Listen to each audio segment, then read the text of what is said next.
the first Passover during his public ministry, in Jerusalem. The entire month of April, Jesus and his apostles were working in Jerusalem.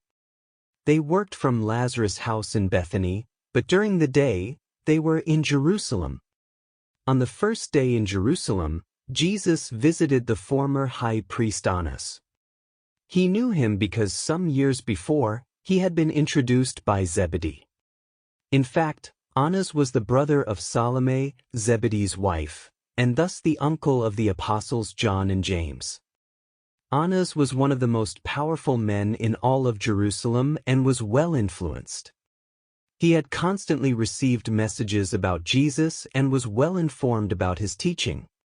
However, when Jesus visited him in his house, he received him with much reluctance. When Jesus noticed the coolness of Annas, he immediately took leave, and he said as he left, "Fear and dread keep a man chiefly in servitude, and pride is his great weakness. Do you want to commit treason against yourselves and hand yourselves over to these two destroyers of joy and freedom?" But Annas did not answer.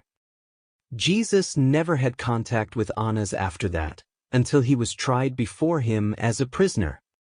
Throughout this month, Jesus or one of his apostles taught daily in the temple.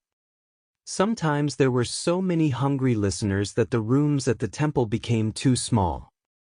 Then the apostles taught these large groups outside the consecrated space. The essence of their message was: 1. The kingdom of heaven has come. 2. By faith in the fatherhood of God, you can enter the kingdom of heaven and become a son or daughter of God. 3. Love is the rule of life in the kingdom. Not only supreme devotion to God, but also love for your fellow man, because they too are children of God. For, seek the will of the Heavenly Father and be obedient to it.